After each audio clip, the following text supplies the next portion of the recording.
여러분 안녕하십니까? 오늘 진리의 불의 말씀을 시청하기 위해서 오신 여러분을 진심으로 환영합니다. 오늘 저는 하나님의 성품에 관련된 이야기를 좀 드려볼까 합니다. 여러분, 하나님의 창조의 기쁨을 아십니까? 성경 창세기 1장 16절에는 하나님이 가라사대 우리의 형상을 따라 우리의 모양대로 우리가 사람을 만들고 그로 바다의 고기와 공중의 새와 육축과 온 땅에 기는 모든 것을 다스리자 하시고, 여러분, 저는 성경을 보면서 이 뉘앙스가 부모가 자식이 태어나기 전에 다 준비해 놓고 이 녀석들 태어나면 다 즐기게 해야지 하는 그런 느낌을 받는 말씀입니다. 여러분, 저도 꽤 오래전에 이제 저희 아내와 결혼을 하고 첫 아이가 갖게 되었습니다. 그런데 여러분, 이 아이가 태어나기 전에 이 부모는 이 아이가 성별이 뭔지도 모르고 이 아이의 태어날 기쁨 때문에 이것저것 다 준비하러 가는 것입니다. 뭐 아들인지 딸인지도 모르면서 양말을 고르고 또 무슨 색깔을 고를까 하다가 파란 색깔을 골라보자 해서 파란 색깔을 골랐고, 또 아이가 태어나면 즐길 천장 위에 모빌도 고르고 또 아이의 침대도 사고 모든 것을 다 준비하는 것입니다. 그 준비할 때의 기쁨을 여러분 한번 생각해 보시기 바랍니다. 정말 부모로서 가장 큰 기쁨, 생명이 태어나는 기쁨입니다.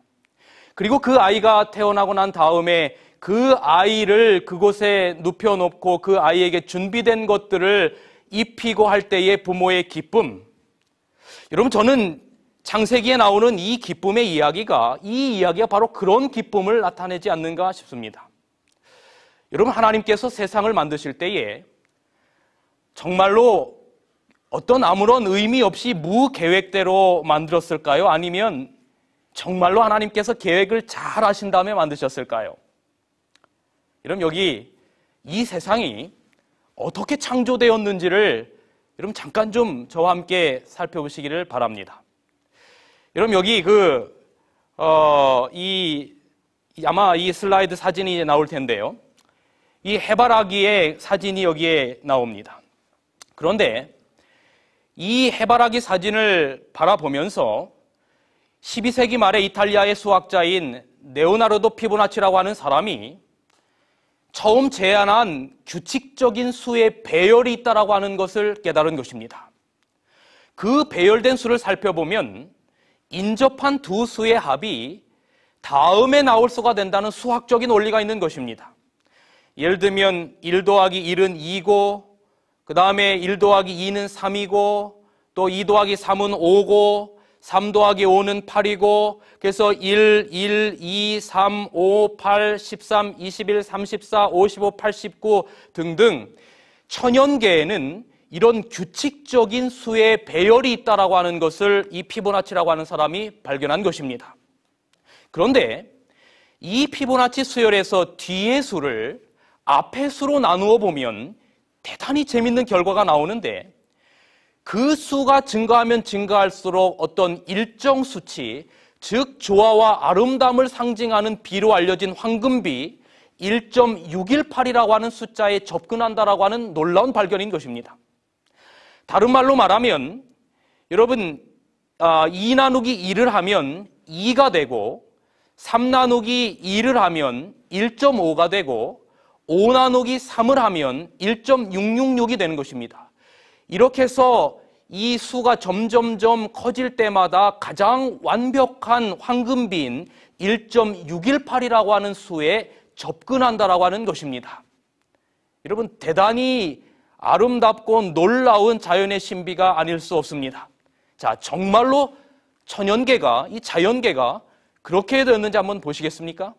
여러분, 이 화면에 나타나는 이 나팔꽃은 황금비에 의해서 꽃잎이 한 장짜리가 됐습니다. 자, 그 다음에 이 피보나치 수열에 따르면 그 다음 숫자는 2가 돼야 되는데, 여러분, 이 백합이라고 하는 과의 꽃들의 잎의 수가 2장입니다.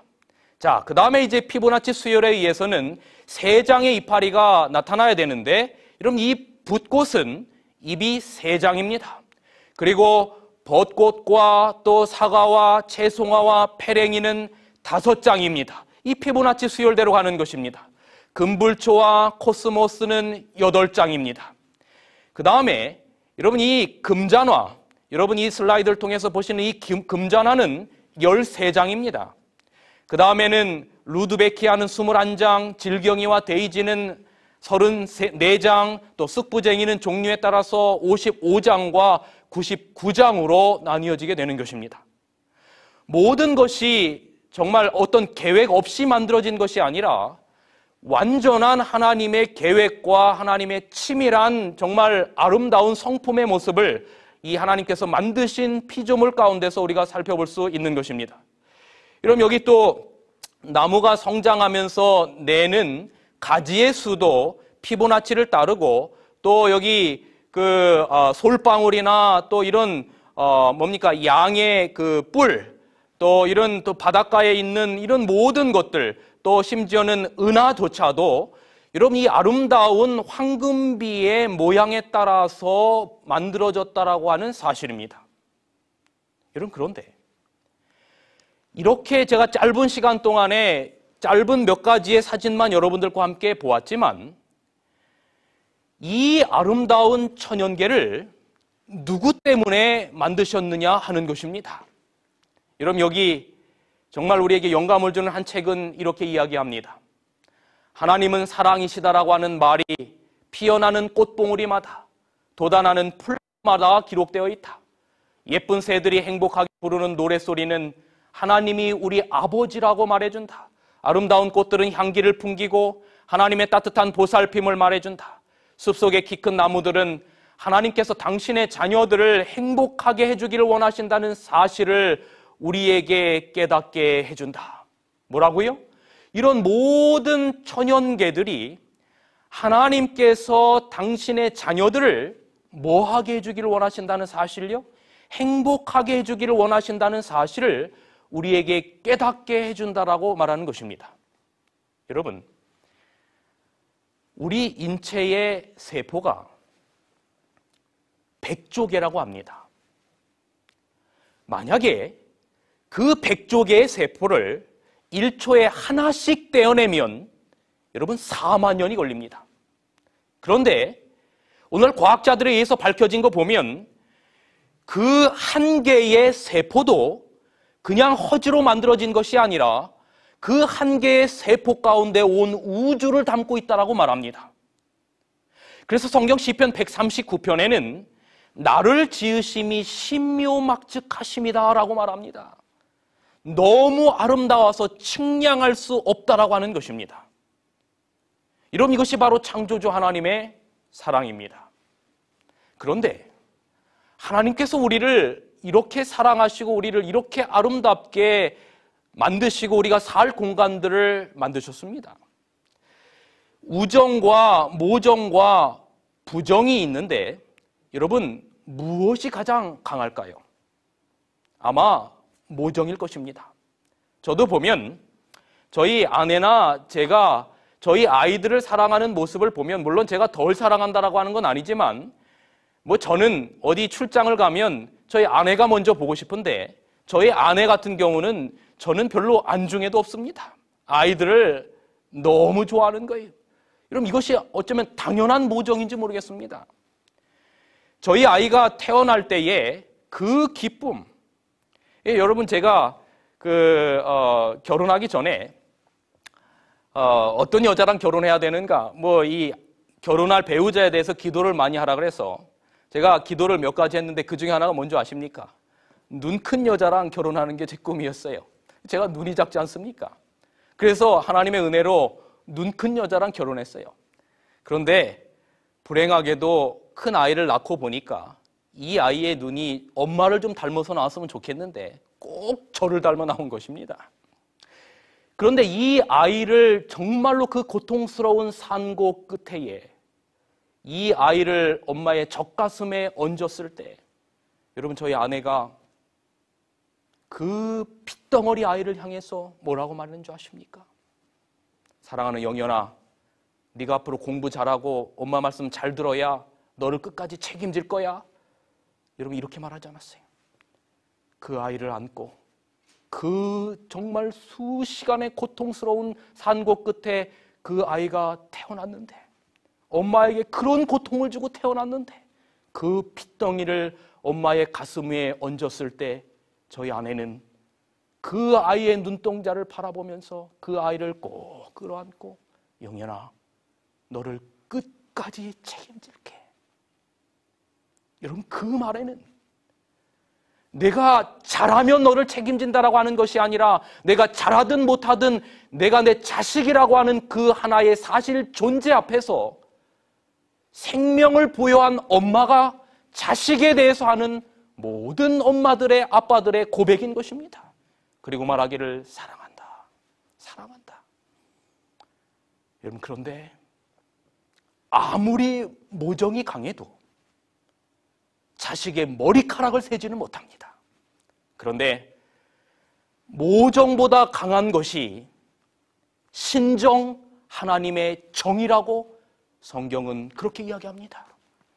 이런 마태복음 7장 11절에는 너희가 악한 자라도 좋은 것을 자식에게 줄 줄 알거든 하물며 하늘에 계신 너희 아버지께서 구하는 자에게 좋은 것으로 주시지 않겠느냐. 여러분, 사단의 고소와 불평은 태초부터 하나님의 사랑과 하나님의 공의가 조화시킬 수 없다라고 하는 것이었습니다. 사단의 하나님에 대한 불평과 인류에 대해서 하나님에 관해서 잘못된 사상을 심어주기를 원했던 가장 큰 것은 하나님의 사랑과 하나님의 공의는 절대로 조화시킬 수 없고 이것은 상충된다라고 하는 것이었습니다. 창세기 1장 17절에는 선악을 알게 하는 나무의 실과를 먹지 말라, 내가 먹는 날에는 정령 죽으리라. 이것이 하나님의 공의였습니다. 여러분 십계명이나 또 신명기 28장에 나타나는 순종하면 복을 받고 불순종하면 저주를 받는다라고 하는 이 율법에 나타나는 이 모습들은 하나님의 공의에 관련된 모습을 드러내고 있습니다. 그런데 여러분 이 법 자체가 결단코 나쁜 것이 아닙니다. 여러분 여기에 이런 글이 있어요. 하나님은 그의 거룩한 율법을 주셔서 그에게 지음받은 사람들을 보호하시는 울타리가 되게 하셨다라고 말합니다. 그리고 성경 에스겔 20장 13절과 21절에 보면 사람이 준행하면 그로 인하여 삶을 얻을 나의 율례라고 말합니다. 여러분 하나님의 성품은 사랑입니다. 그 사랑이 하나님께서 주신 율법도 하나님의 성품을 드러내는 것입니다.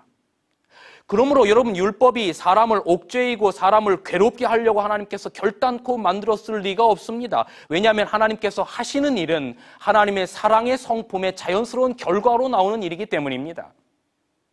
그리고 우리는 그것을 하나님의 공의일 뿐만 아니라 그것을 하나님의 도덕법이라고도 부릅니다. 아담과 하와가 선악과를 에덴 동산에서 먹지 말라고 말씀하셨는데 아담과 하와가 그것을 먹음으로 말미암아 여러분 도덕법은 하나님의 공의는 죽으라고 하는 것입니다. 그런데 문제는 하나님과 아담의 사랑의 관계가 가만히 있지를 못하는 것입니다. 도덕과 관계의 문제입니다. 자, 이 문제를 좀 우리가 쉽게 한번 이해를 들어보겠습니다. 여러분, 얼마 전에 세월호 참사가 있었습니다. 온 국민의 가슴이 견딜 수 없는 고통으로 힘들어하고 있는 그런 때에 우리가 지금 지내고 있습니다. 그래서 많은 사람들이 그 선장이나 그 일에 관련된 제대로 일을 하지 못한 공무원들에게 그 화살이 돌아가고 손가락이 돌아갑니다. 여러분, 그런데 저는 이런 모습을 한번 생각해 보았습니다. 그 사람들로부터 지탄을 받는 그 사람들의 어머니의 마음은 어떨까? 여러분, 만약에 여러분들이 손가락질을 하는 그 사람들이 만약에 여러분의 자식이라고 한다면 어떻겠습니까? 여러분들이 죽여야 된다라고 이야기하는 만약에 그 사람들이 여러분의 자녀라면요. 여러분, 저는 지금 도덕과 관계의 이야기를 하고 싶은 것입니다. 공의는, 법은 죄를 지은 아담과 하와를 향하여 죽으라고 말하는 것입니다. 이것이 하나님의 공의고 하나님의 율법입니다. 그렇게 해서 죽어야 되는 아담과 하와인데 문제는 무엇인고 하면 그렇게 죄를 지은 아담과 하와가 내 자식인 거예요. 도덕법은 아담과 하와가 선악과를 먹었을 때 죽으라고 합니다. 그런데 하나님은 관계의 하나님이셔요. 사랑의 하나님이셔요. 그래서 도덕법은 죽이라고 하는데 그 관계가 아담과 하와를 못 죽이는 것입니다. 그래서 하나님께서 어떻게 하셨는지 여러분 한번 보시기 바랍니다.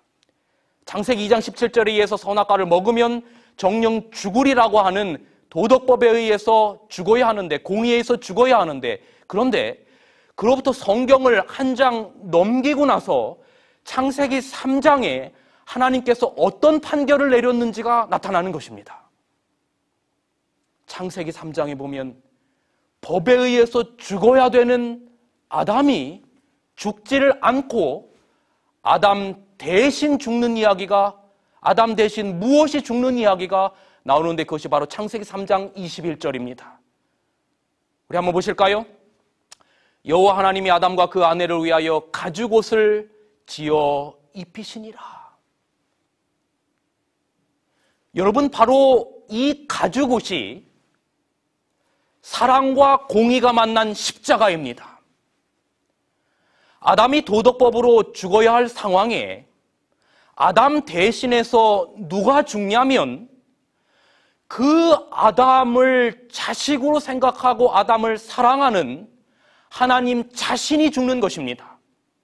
이 어린 양을 인류의 죄를 짊어지실 예수 그리스도를 상징하는 것을 우리는 알고 있습니다. 우리는 이것을 대속적 죽음이라고 말합니다. 그래서 요한계시록 13장 8절에는 죽임을 당한 어린 양이라고 하는 이 말의 원래의 의미는 장세로부터 죽임을 당한 어린 양이라고 하는 것입니다. 아담과 하와가 죽었을 때에 하나님의 공의는 그 아담과 하와가 죽어야 되는 것입니다. 그런데 하나님의 사랑은, 하나님의 관계는 그렇게 아담과 하와를 그냥 죽일 수 없는 거예요. 그래서 그를 대신해서 죽은 바로 그 어린 양, 그것은 바로 예수 그리스도를 상징하는 것이었고 실제로 예수님께서 죽으신 것이라고 요한계시록 13장 8절에는 이야기를 하는 것입니다. 여러분, 아담에게 입혀졌던, 하와에게 입혀졌던 그 가죽옷, 여러분, 그것은 어린 양 대속적인 죽음을 상징하는 것입니다. 가죽옷은 그들이 잃어버린 순결과 죄의 싹신 사망과 그분 자신의 대속적인 죽음을 통해서 세상에 죄를 없이 할 하나님의 약속된 어린 양을 항상 상기시켜 줄 것이었습니다. 동물들의 보호자가 될 사명을 부여받은 그가 이제는 불행하게도 그 동물 중 하나의 생명을 그 자신이 취하는 것을 발견한 것입니다. 그가 살기 위해서 예수 그리스도를 상징하는 양이 죽어야 했던 것입니다. 여러분, 사랑의 대상이 없어지면 누구의 손해입니까? 자식이 없어지면 누가 더 고통스러워요? 이번 우리 세월호 사건을 통해서 아주 처절하게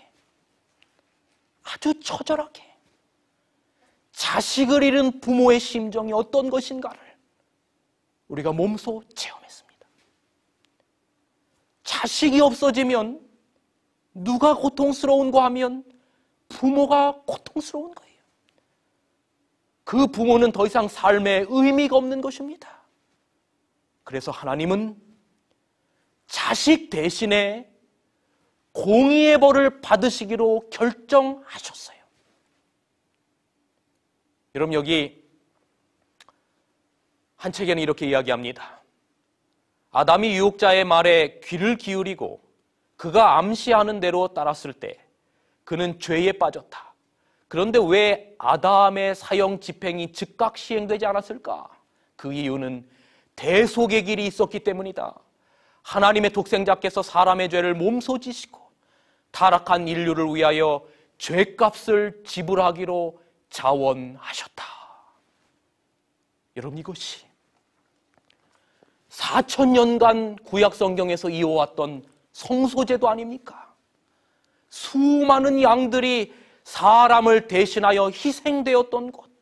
우리는 하나님의 사랑의 대상으로 창조된 존재들입니다. 여러분, 성경에 모든 것을 준비해서 이삭을 데리고 모리아 산정에 올라가는 아브라함의 이야기가 기록되어 있습니다. 산정에 올라 그 아들 이삭을 결박한 후에 단 위에 올려놓습니다. 마침내 아브라함은 75세의 약속을 받아 100세에 얻은 이삭의 가슴을 향해서 칼을 빼어들었습니다. 창세기 22장 2절에 내 아들 내 사랑하는 독자 이삭을 번제로 드리라. 성경에서 처음으로 사랑이라고 하는 단어가 나오는 곳이 바로 창세기 22장 2절입니다. 아브라함이 사는 존재의 이유였던 아들입니다. 여러분, 이번에 세월호 참사를 보면서 한 아들, 그 아들 하나밖에 없는데 그 한 아들을 잃은 어머니의 절규를 기록하고 있는데, 그래도 당신은 큰 아들이 있지 않습니까? 그런 이야기를 하는 모습을 봤어요. 여러분, 아브라함이 사는 존재의 이유, 바로 그 이삭을 향해서 하나님의 명령을 따라 그 심장을 향해서 칼을 꽂는 것입니다. 이제 올라가는데, 그 산을 올라가는데 재물이 보이지 않는 것입니다. 그래서 아들은 아버지께 아버지, 불과 나무는 준비되어 있는데 왜 재물이 없습니까? 라고 묻습니다. 그때 아브라함이 아들아, 재물은 여호와께서 자신을 위하여 친히 준비하시리라고 대답합니다. 그런데 여러분, 우리말 성경에는 위하여라고 하는 단어가 있는데 원문에는 위하여라고 하는 단어가 없습니다. 이 말을 원문대로 해석하면 창세기 22장 8절은 여호와께서 자신을 친히 준비하시리라고 하는 의미입니다. 여호와께서 자신을 친히 준비하시리라. 히브리어 성경에는 창세기 22장을 묵다라는 단어 하나로 전체를 설명하고 있습니다. 하나님께서 대신 준비한 양은 바로 아담과 하와가 범죄한 후 죽었던 창세로부터 죽임을 당한 양, 바로 예수님 자신이었던 것입니다. 자신을 자원해서 묶어 바친 것입니다. 이삭을 위해서 대신 예수께서 죽임을 당한 것이지요. 여러분, 인류를 위한 대속적 죽임을 당한 어린 양, 지금 그 아들이 십자가에 달려 있습니다. 사람들은 기적을 바랬지만 그분은 아버지여 저들의 죄를 용서하소서, 저들은 지금 자신들이 하는 일을 알지 못합니다라고 십자가상에서 기도하시는 것입니다. 잠시 후에 어머니 마리아를 보시며 요한에게 내 어머니라 하시면서 어머니를 그에게 부탁하셔요. 그리고 오른편 십자가에 달린 죄수에게 오늘 내가 나와 함께 낙원에 있으리라고 말씀하십니다. 시간이 흐릅니다. 예수께서 모든 일을 마치신 후에 한 가지의 절망 앞에 서십니다. 창세전부터 하나님과 예수님은 완전히 하나였어요.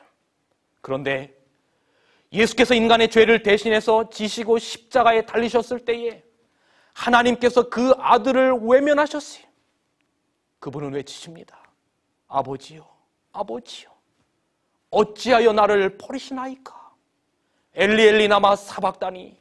그리고 아버지여, 나의 영혼을 아버지의 손에 부탁하나이다라고 말씀하시고 다 이루었다라는 외마리 소리를 지른 후에 더 이상 움직이지 않으십니다. 이사야 53장 10절은 여호와께서 그로 상함을 받게 하시기를 원하사 질고를 당케 하셨은즉 그 질고를 당하게 하신 장본인이 하나님 아버지라고 말하는 것입니다.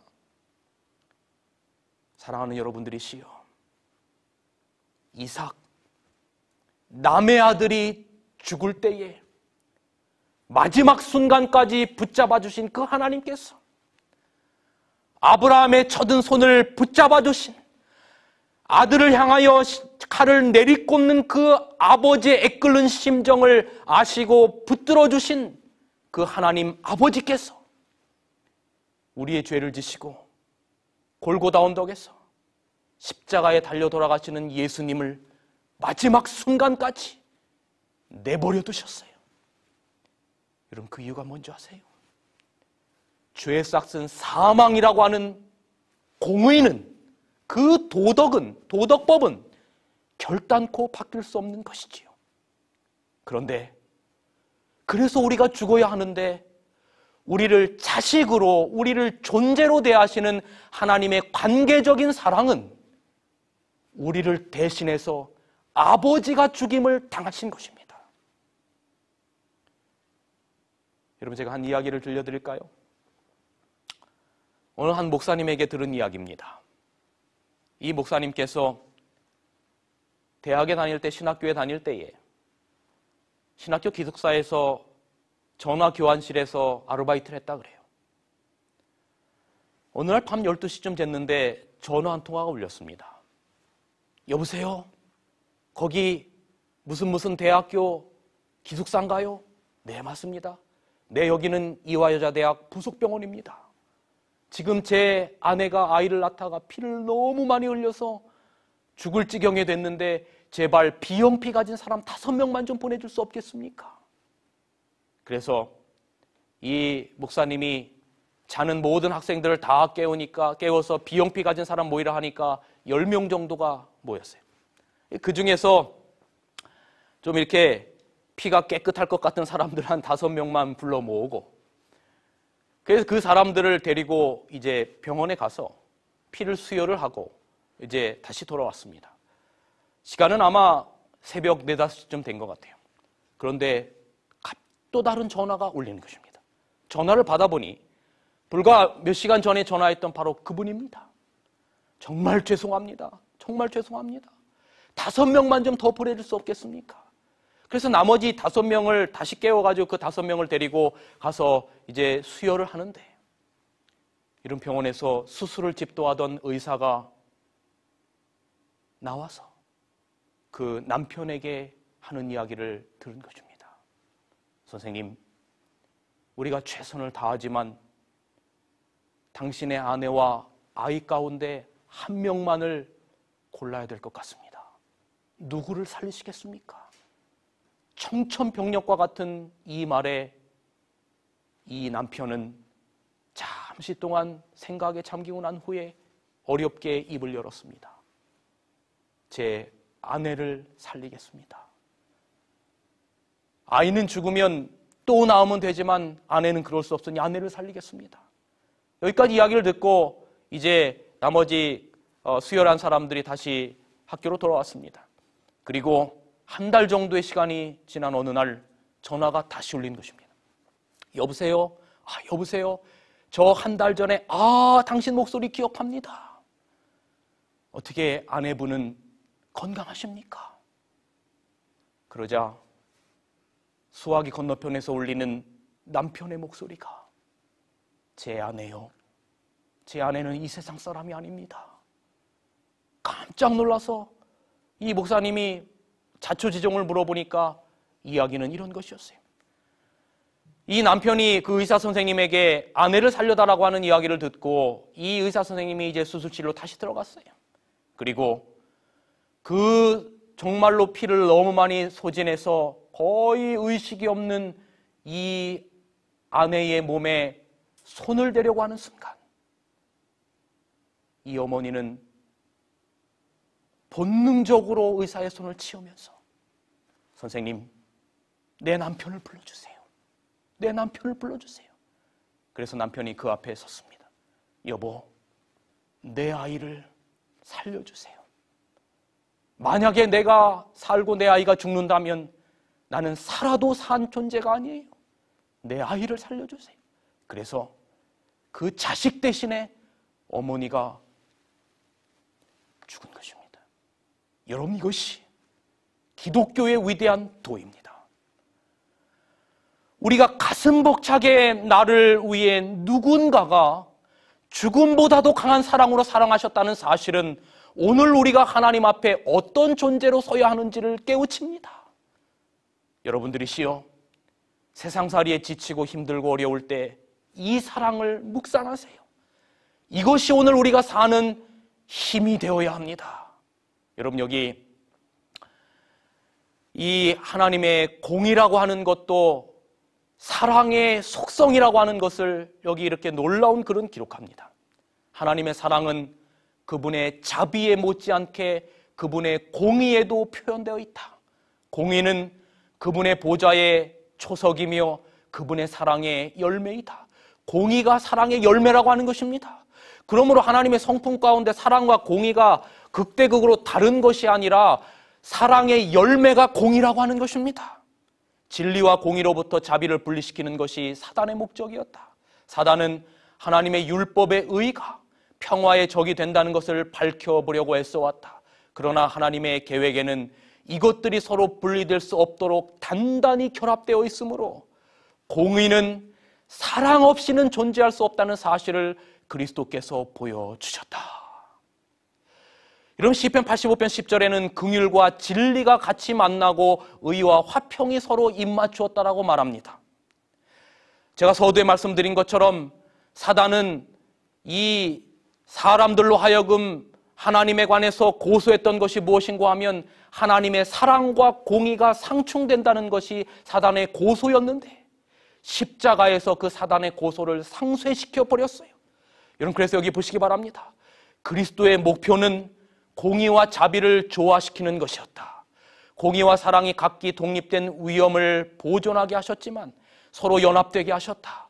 그의 자비는 유약한 것이 아니었고 죄를 벌하는 두려운 힘이었다. 그러나 그것은 인간의 사랑을 이끌어내는 힘이 되었다. 그리스도로 말미암아 공의는 그 드높은 거룩함을 단 한 점도 손상시킴이 없이 용서가 가능케 되었다. 공의와 자비는 널따란 계곡을 사이에 두고 각기 반대편을 마주보고 서 있다. 우리는 구속주께서 신성에다 인성을 입으시고 인간을 위하여 점도 없고 흠도 없는 품성을 이루셨다. 그는 하늘과 땅 사이에다 십자가를 심으시고, 여러분 이거 보시기 바랍니다. 예수 그리스도는 하늘과 땅 사이에다가 십자가를 심으시고 그것을 두 길 곧 사랑과 공의를 끌어당겨서 서로 만나게 하는 물건이 되게 하셨으며 그 깊은 수렁을 건너 사랑과 공의를 하나로 묶어 놓았다. 공의가 그 높은 보좌에서 일어나 하늘의 모든 군대와 함께 십자가에 가까이 이르렀다. 거기에는 공의는 불의와 죄에 대한 모든 형벌을 담당하신 분, 하나님과 동등하신 분을 바로 십자가에서 공의는 보았다라고 의인법으로 표현합니다. 공의는 완전히 만족하여 경건한 마음으로 십자가에 머리를 숙이고 족하다라고 말한다. 여러분, 십자가에서 사단의 고소, 사랑과 공의가 상충된다라고 하는 것을 예수님께서 십자가로 말미암아 상쇄시켰어요. 죄를 지으면 죽는다라고 하는 공의, 도덕법은 결단코 바뀔 수 없는데 그 죄 지은 자식이 하나님의 자식인 거예요. 그래서 하나님께서 직접 그 공의를 지시고 십자가를 지심으로 말미암아 하나님의 사랑과 공의를 완전히 만족시키고 사단의 고소를 완전히 상쇄시켜버린 것입니다. 여러분, 그래서 오늘 우리가 비록 죄인임에도 불구하고 하나님 앞에 의인으로 설 수 있는 이유가 바로 거기에 있는 것입니다. 하나님의 사랑과 공의는 완전하게 십자가에서 조화가 된 것입니다. 여러분, 저는 이제 오늘 말씀을 줄이면서 이 예수 그리스도의 십자가의 사랑이 여러분이 이 땅에서의 삶의 희망과 용기가 되시기를 간절히 바랍니다. 이제 저는 다음 시간에 대단히 중요한 이야기를 좀 드리고 싶습니다. 성경 요한계시록 21장 22장에는 이제 새하늘과 회복된 새 땅의 이야기가 나오는데, 여러분, 그 20장에는 악인들을 소멸시키는 소멸의 불 이야기, 마지막 심판에 관련된 이야기가 나옵니다. 바로 그곳에서도 사랑과 공의가 조화되며 그 악인들에게 영원한 사망, 그 비존재로 돌아가게 되는 그 심판이 왜 하나님의 사랑의 열매인지를 살펴보겠습니다. 여러분, 이번 한 주간도 여러분의 삶이 하나님의 관계적인 사랑의 성품 때문에 행복하시기를 간절히 바라고, 여러분의 삶 가운데 주님의 용서하시는 그 사랑과 은혜가 여러분의 삶을 풍성하게 만들게 되시기를 간절히 바라면서 오늘 말씀을 줄이겠습니다. 진리횃불 웹사이트에는 이 시대를 위한 하나님의 말씀이 준비되어 있습니다. 다음과 같은 성경 연구 자료를 통해서 하나님을 더 깊이 만나게 되길 간절히 바랍니다.